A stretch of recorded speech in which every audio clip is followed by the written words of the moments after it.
Kamat and Rozario Architecture Studio. Uh, this multidisciplinary award-winning team of architects, and the practice was founded by Smriti Kamat and Lester Rozario in the year 2007. Smriti Kamat graduated from Kamalara Heja Institute of Architecture, Mumbai, followed by Masters in Architecture at Virginia Tech, USA. Prior to setting up the firm, she has worked with Kamo Air of Architecture Combined, Mumbai, later in New York City at Calvert Wright Architects, and then in Matthew and Ghosh Architects, Bangalore.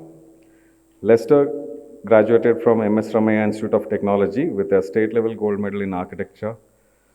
His architecture thesis was amongst all India top 10 at NIASA. Prior to establishing Kamat and Rozario Architecture with Smriti, he has worked with Ulhas Rane and Matthew and Ghosh Architects, Bangalore. For them, each project is driven by an unrelenting trust in the process of design, involving debate and arguments, guided by empathy and integrity towards the context and the client.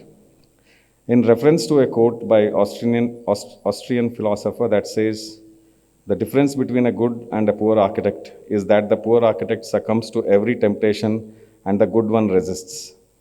They believe that unhindered access to information and imagery, in particular, can actually make it harder to be a good architect.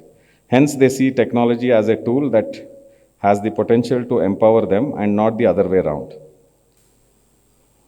I just call upon Lester and Smriti to kind of go ahead and continue the presentation. Thank you. Hi, everyone. Thank you so much for having us.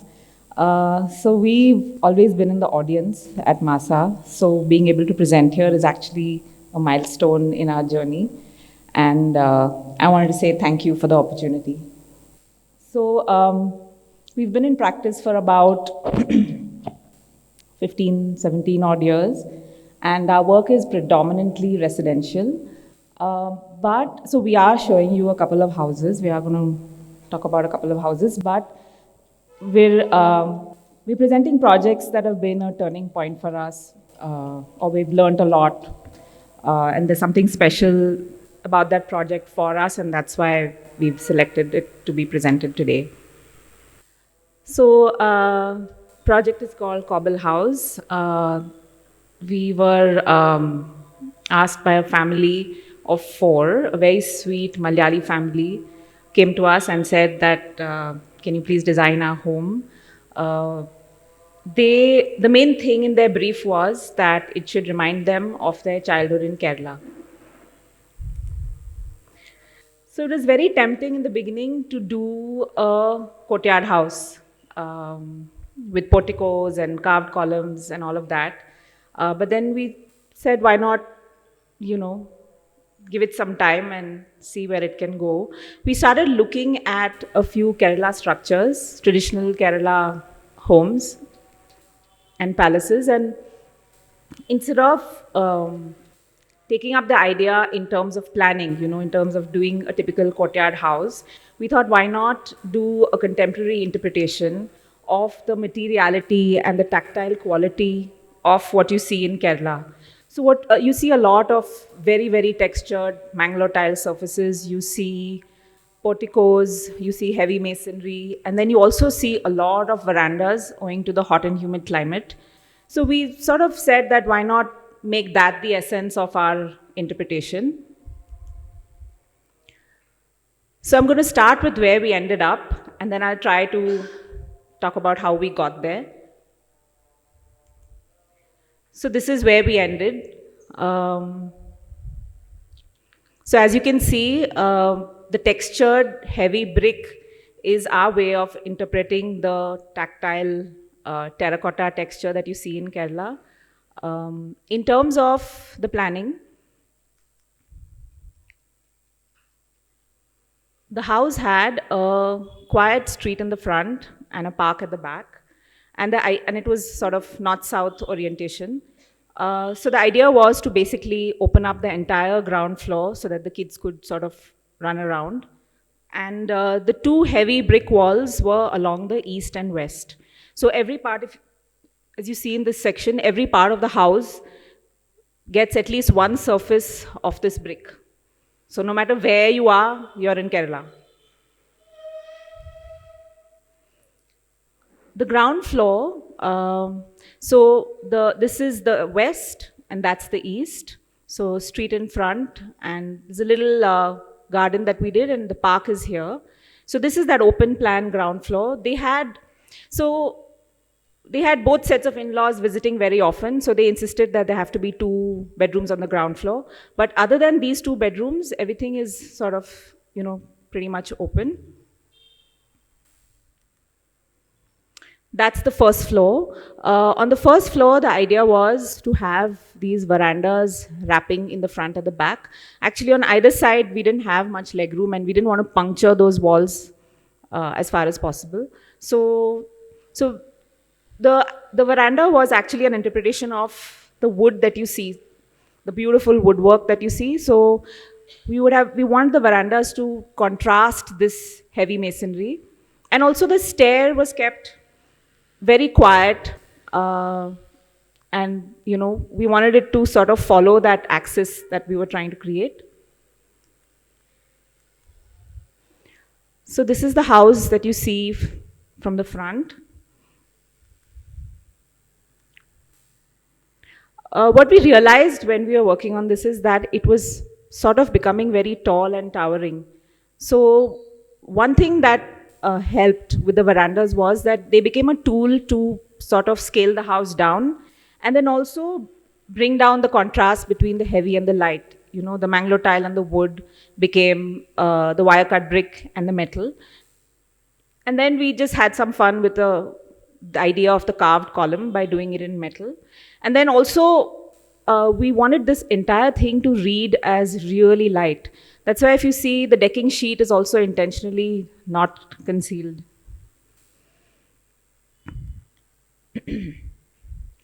So like I was saying, it's a gated community, but these elements really helped in scaling the house down and maintaining that street-like quality. So this is one of the verandas looking towards the street from the first floor. So it was south-facing, so the front verandas are quite way out beyond the house.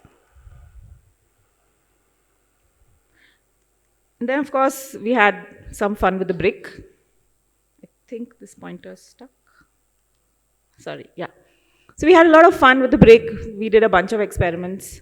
And then I have to talk about my embroidery teacher. I was very bad at embroidery, but she always said that the front should always look as nice at the back. You should be able to tell between the front and the back when you do embroidery. So whenever I look at these pictures, I remember her. So whatever action was happening on the outside got acknowledged on the inside. And that was fun because we didn't need to do much interior work. Every room had like its own drama, which happened quite organically, depending on whatever we were trying to do outside. On the outside, if you look at this facade, this is the west facade, and the brick kind of bulges out to acknowledge these openings. And what you really see is the negative of the bulging from the inside. So we've tried to remain as authentic as possible to the brick masonry. In some places, we've done some cheating, we've done some cladding, but which I won't show you. This is one of the bedrooms opening out to the front.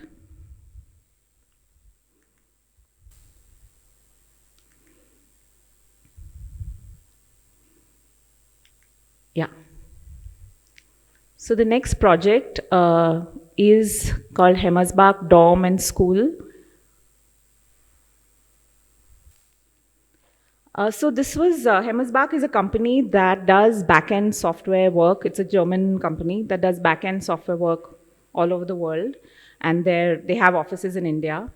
They also do a lot of philanthropy in India. And they came to us, they're already running an orphanage and a small school.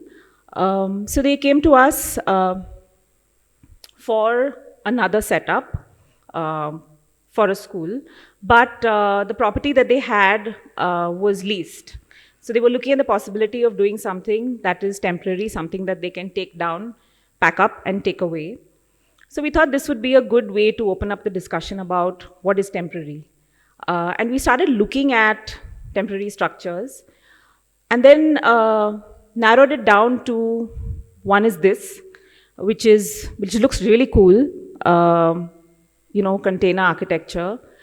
But the issue with this is that it takes a lot of resources and time and energy to make this comfortable, and also in terms of our climate, the idea of putting a metal box under the tropical sun and then find ways to make it comfortable and livable seemed a little, didn't make much sense. So this was one direction that a lot of people were taking, and which were creating spaces that were really interesting, but perhaps not relevant to our context. And this was the other thing that we saw a lot of. So a lot of other structures that people like to call temporary are structures that come up overnight. And what we find here is that the method of construction sort of harks back to some idea of how a house should look. And what ends up happening is, like I said, they come up overnight, but a lot of very, very processed, hard to find materials are put together, many times hastily, to create something that is inconsistent with the materials used to build it and the methodology used to build it. So we decided to actually question this approach. And we came up with something that perhaps should be informed by how it's built and the materials that it's built with. So then came the idea of the surface as a building element and what we expect a surface to do. So typically a surface is expected to be, if it's a wall, is expected to be a structural element, perhaps a weather barrier, a privacy element, a lot of things. So we said, why not put lesser pressure on one surface and deploy different surfaces to play singular roles so that when you put them together, you can achieve what you're trying to inside a space. And then we said, why not also let the aesthetic evolve organically from that way of thinking? So this is our first proposal to them, where, this is the aesthetic that came out. We had also the idea of the structure follows a similar principle. One large column can be replaced by numerous smaller columns. So the idea was that, what if we do a structure where a built form where the structure is wrapped around the spaces, and that also follows this principle of layering, where you don't have one surface that's doing the job for you. Because the structure is layered, your surfaces are also layered. So then they can work hand in hand, perhaps. This is the site. This is in North Bangalore. It was an industrial neighborhood. So in plan, so it was an L-shaped plan, and we didn't have actually much choice in terms of where we were placing it. And this wing, this was the permanent wing. This entire wing of the L, the longer arm of the L, was what we were supposed to completely take down and take away. So the idea was to keep it as modular as possible. You have dorm rooms, breakout spaces, and such on both levels, G+1. Then we started looking at ways to develop that typical section, because essentially it is that module that will keep getting repeated at intervals. So heat gain is the maximum from the top and the south. So this side was facing south, and that really informed the development of the typical section. So as you can see, the gap here is much larger than the gap facing the north. And then we started looking at materials and technologies that are easy to do, easy to find, and easy to substitute. So for instance, what our external wall was using this kind of slide in place concrete panels, but not using concrete piers. We had to sort of marry that to a metal frame construction so that you're actually sliding it in place and not counting on mortar too much, so that you can actually take it out and take it away. And then internal surfaces were proposed in, we were looking at doing frames in local wood, and then the infill in those frames would keep changing based on the need, based on the location. So it could be wood or glass or mesh, depending on where it needs to be. And then the outer skin, I'm afraid the drawing is not very clear, but the outer skin of this double, triple layered structure was again proposed in Mangalore tile. I'm afraid you can't see the detail, but the idea was that if a tile breaks, you should be able to basically slide in another tile. You should be able to buy it very easily and just replace the one that broke. So the outer skin was this breathable. I'm going to go back to the typical section for a second.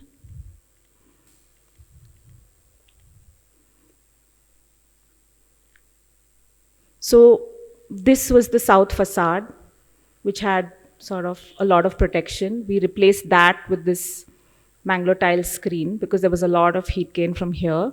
And from the north, we were bringing in, again, we had a lot of layering here as well, as you can see, 1, 2. And on this side, we had the lures again and a complete mesh outside because of the mosquito problem.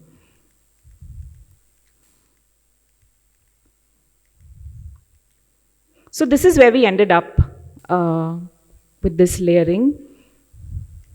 And this is where we began.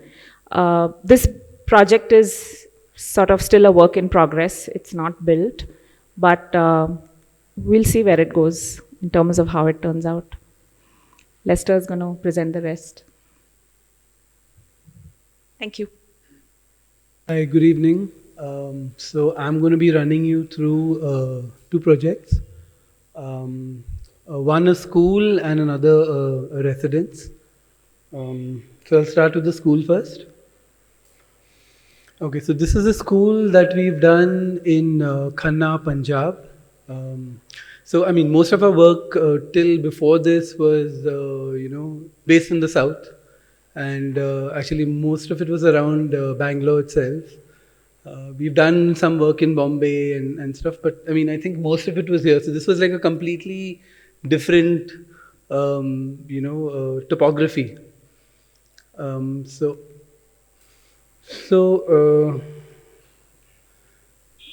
lower visual is what you typically see when you're, going through Punjab, like most of it.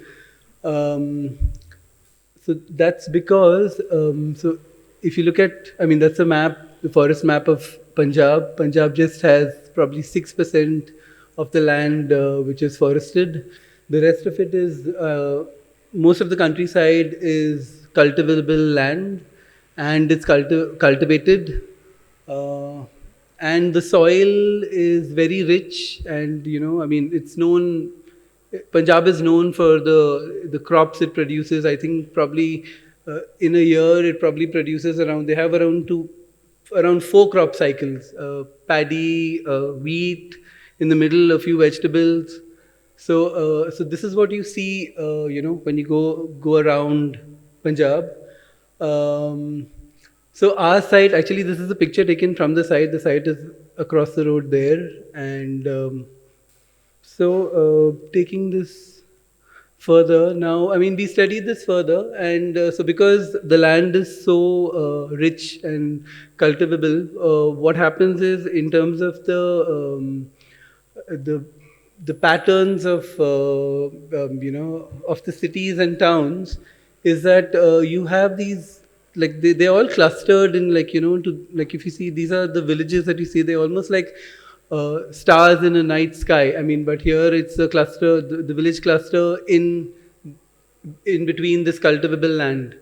Now, why that is done is that a lot of Punjab is basically irrigated through canals, and so most of the villages are kind of put together so that through canals, sometimes if there's heavy rain, they kind of just let the water flow through the fields. Sorry, actually another point that I missed was that also in terms of the land over there is predominantly flat. There is very little bit of mountains or hill cover. It's mostly flat land. So now, though it's great to look at, and there's, I mean, it's when you're going on the road, it's just lovely to see, and it through the seasons it changes, it becomes brown, green, and it's a feast for the eyes. But it comes with some set of problems, which was actually the design was a response to dealing with those issues. So what happens is that between these crop cycles, especially in the winter months, there's a lot of wind from the northeast, and that picks up a lot of dust with it. So I'll come to the design now. Sorry. So before that, so our project also was on the outskirts of one such cluster in the middle of the fields. So the issue that we faced, I'm repeating myself again here, sorry, but as I said, the dust that comes in. So that is our site, and the main dust issue here is from the northeast, which normally happens in the winter months. So the design was kind of a response to this. So what we did was we created an arc shape of building, and the idea was that this arc on this side kind of deflects the wind away from the structure, and the structure also kind of steps up as it from the front. It kind of goes up like so what we've built right now is the first phase, which is up to grade 6, which is we've built around this much, and the idea is that as the school is built further, these are the high school blocks which keep on going higher and higher, like a taller mass at the back. So that kind of shields the building in the front. Another reason why we also did this was, I mean, we had around, the whole site is around, I think, 4.5 to 5 acres. But we also needed to put in a playground. So the arc also helped us, sorry, before that, yeah. So that's the wind getting deflected. And also the sun pattern kind of made us, continue the arc to the front. The other point was the playground. So this gave us like a full-sized playground in the center of the building, and the structure kind of wraps around it. The other thing was that now once we developed this solid mass, we wanted to create these punctures, and because so the weather in Punjab, essentially it's a land of extremes. It gets extremely hot and extremely cold. So the extreme hot part, the school doesn't need to deal with that much, because I think they're shut for the hottest months. But the extreme winter is something that is a time when the schools are open. So I'll come to that part. So the design evolved by creating these punctures in this predominantly, like I would say predominantly plain surface on the outside. We created these punctures, and we kind of made the breeze or wind kind of filter into the building at spots where we wanted to bring it in, and in a more gentler avatar. Another thing that we've also studied and we've seen this happening in Punjab is that they use this layers of, like, they create boundary walls of ficus. And so in the pictures you'll probably see them really small on the side right now, but the last time I went there, it's grown quite a bit. So this basically also helps in filtering some of the dust out. So we've kind of planted this on the periphery, and it's growing slowly, so hopefully it'll get there soon.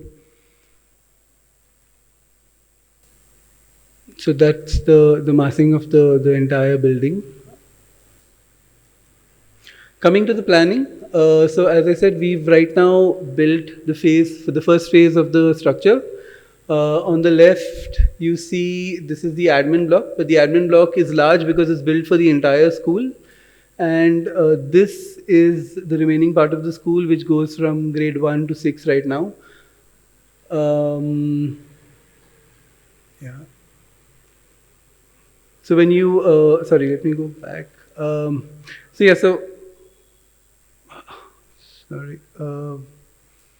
So as I spoke about, so we have these punctures of green like through the building, and so like for the admin block, what we've done is you can see there are these two screen walls in front which kind of screen the building from the harsh sun, but we have this pocket in the center, and we've tried to like provide like ventilation through this. And these courts that we've created are essentially, the idea was that they are mutually shading, that the structure on either side would kind of shade it. So on the upper floor you have, so on the ground floor on this side you have the classrooms. You have a creche in front here which is not fully functional as yet, and classrooms on this side. You go up to the first floor, you have a multi-purpose hall and a bunch of classrooms on this side. So the phase 2, so right now we have these screen walls which kind of go a little higher compared to the existing building. But on phase 2 we kind of fill this up on the upper floor and build further. Coming to the admin block, as I said, we had these are actually right now freestanding walls, which in some places are kind of lifted off, as I said, filtering the breeze and the into the building. So we have this, and there's like a lot of vegetation here which kind of screens it in and takes it into the building. That is the entrance to the admin block. What you see there is the central court, and there's a bridge connecting across these large, masses, the very massy structure that we have here. To create to basically break the massiness, we've kind of picked this up in a color. Budgets were tight in this project, so we had to work with what we had. Now coming to the main entrance. So this is right outside the admin block. And the idea also was that when you enter the building from here, you kind of have a squeezed view of this huge playground at the back. So, you walk in and then suddenly this whole thing reveals itself at the back.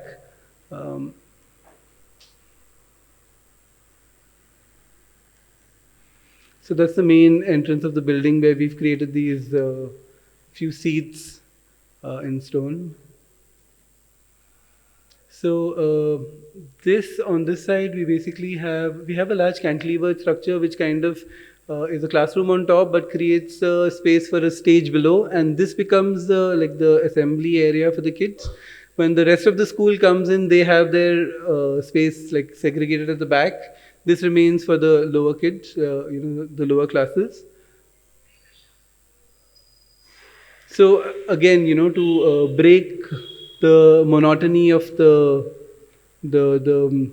large thick walls, we've kind of created this Mondrian-esque kind of pattern running through the center of the building. Also, budgets were also a reason for doing that. So this is that cantilever over the assembly area. So what we also have is, because we've created this finger kind of form between all these blocks, like there's one here, there's one here, there's one here. These kind of act as informal like breakout spaces for these classrooms on either side. So that's what that is.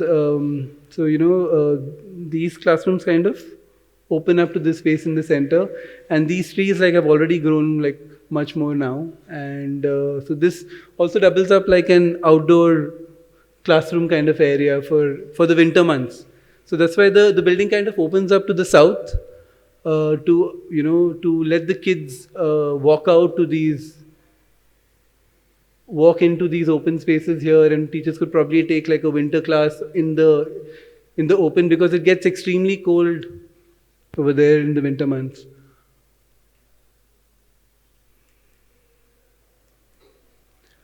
So the other thing was, again, like we continued this play of colors through the entire school in the classrooms as well. And of course, like I think more than the building, the canvas was outside. Like, so through the year, as I said, you see like, this change from brown to green, and it's really nice to like have that there to look at.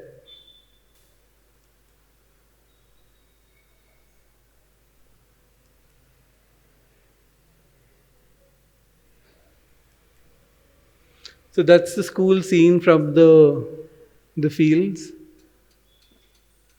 This was a dry season, so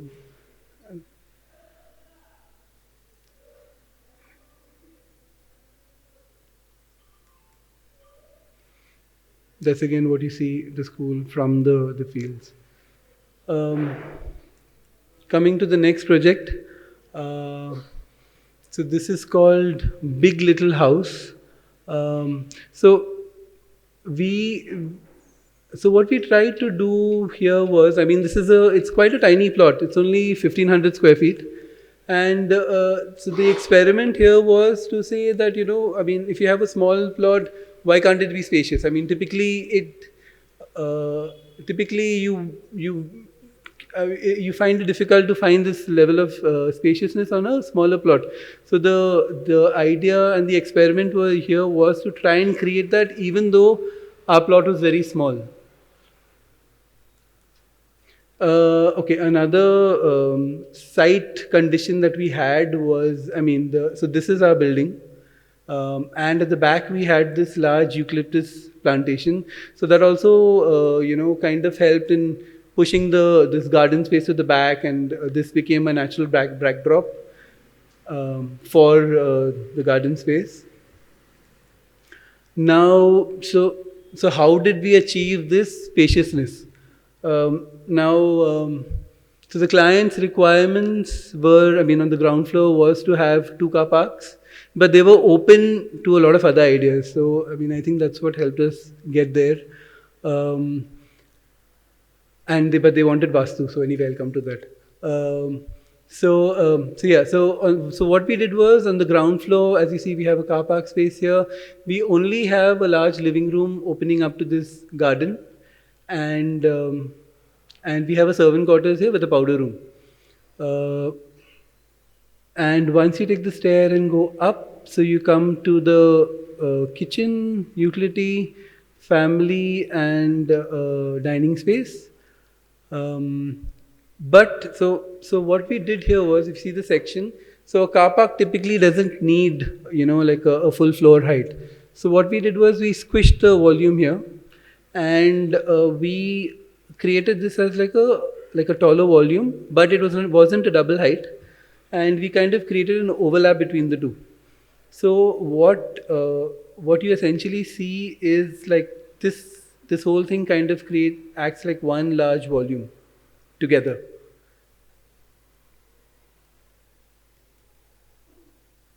So that's the slight, not double height, but a larger volume that we have here, and this kind of opens up to this. This garden is actually only 10 feet deep. Another reason was, so I mean, to have a tall compound wall was, I mean, it's a eucalyptus plantation now, but we don't know what that will be later. So to kind of future-proof the building as far as possible, we kind of raised this higher, but this still acted like a backdrop beyond that. As you can see on the other side, the rest of the spaces are kind of opening up into this space.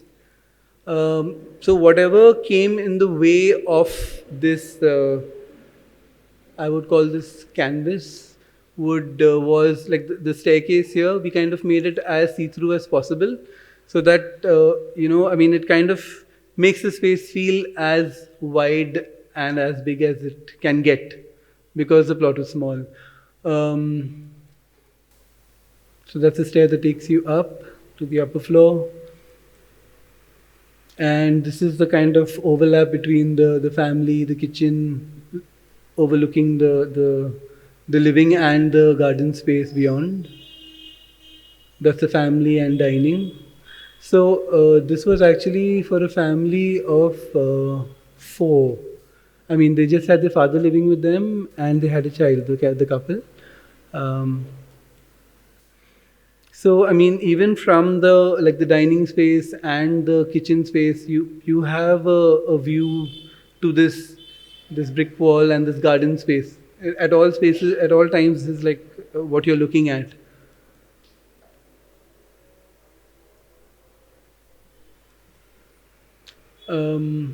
Yeah, so coming to the Vastu bit. So based on Vastu, what happened was our kitchen and utility kind of came to the front of the building.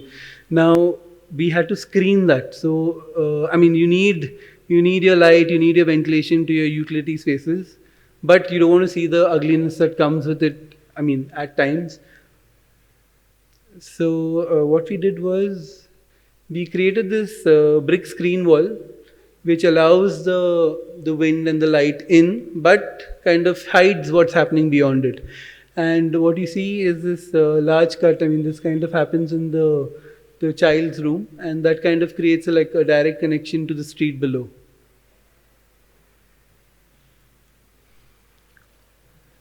So as you can see, the ground floor is kind of like almost, I mean, if you have the front door open, it kind of, you can see the rear wall right from the entrance.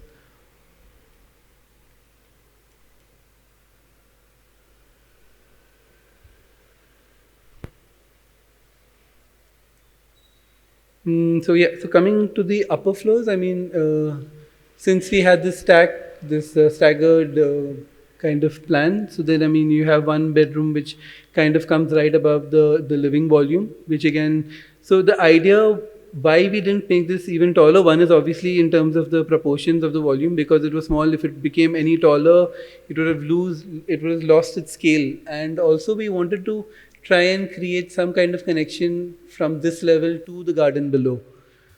Beyond that, I mean, we couldn't. And I think one thing that we always try to do in our projects is, I mean, we do it probably subconsciously, is like, try to scale down the building, try to make it look as less imposing as possible. In our residential projects, I would say that. So, I mean, so as you can see here, because of this volume is not, this large volume at the back is not very visible from the street.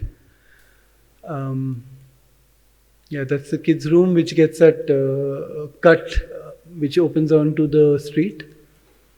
This is the master bedroom right on top. And that's the courtyard scene from the bedroom on just above the living space. I just have a small video for this.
I have one more project.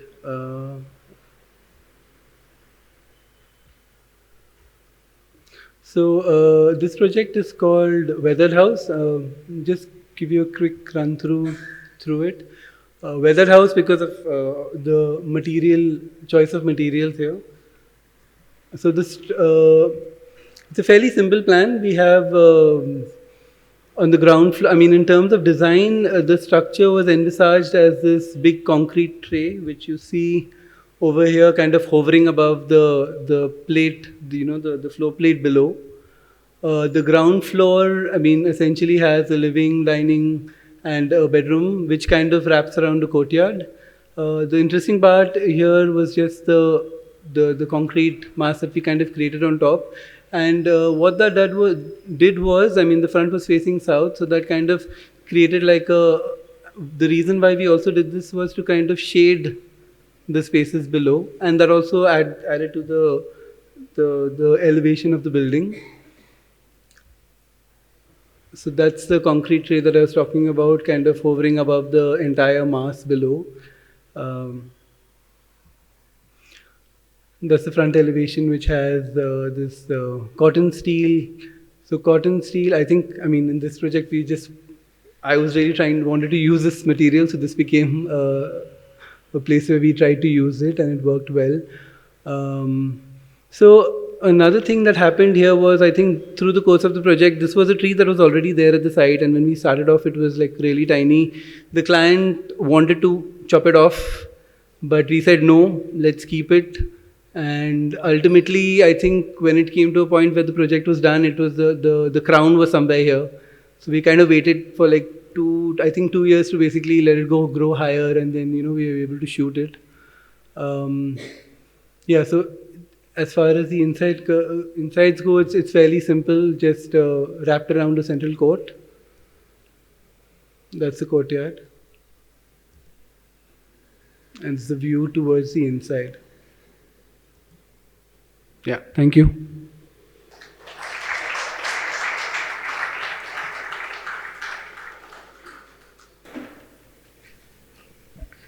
We thank Smriti and Lester for having shared their insights on the practice and design through their works.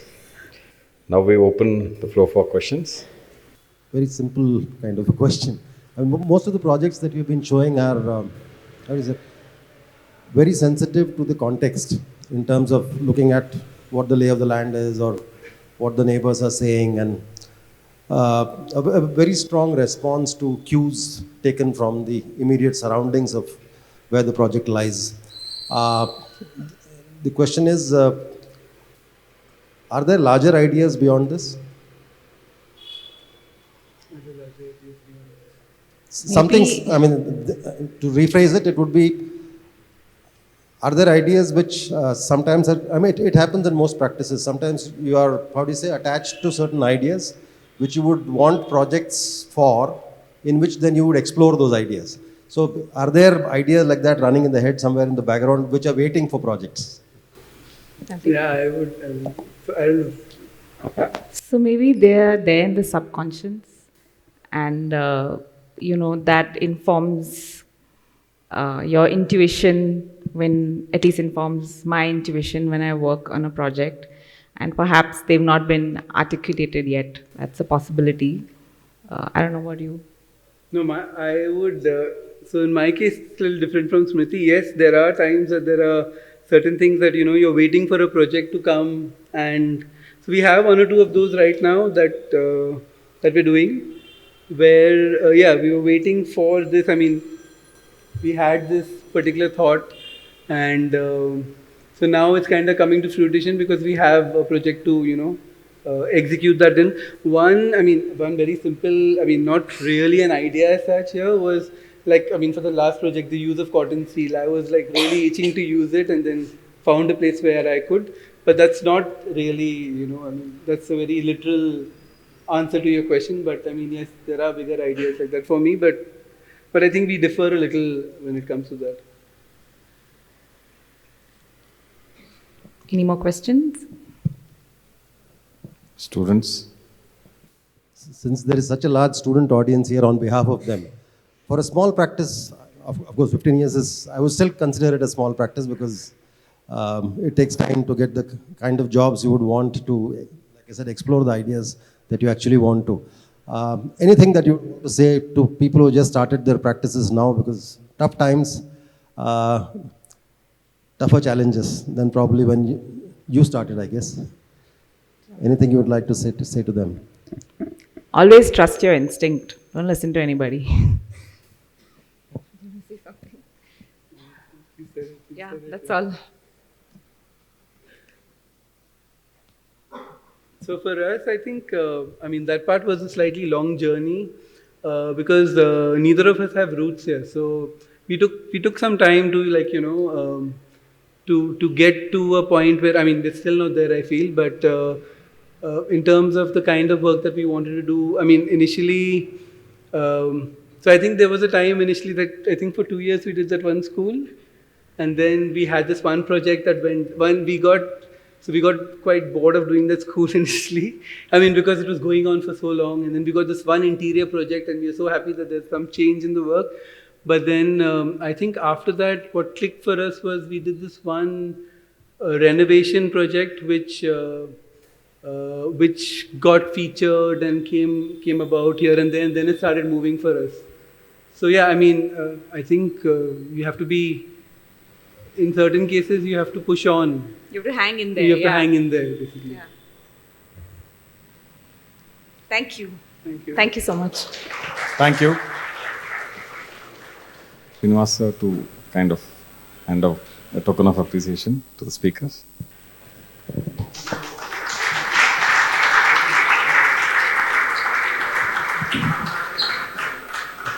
On behalf of MASA, we thank everyone present for being part of the event today.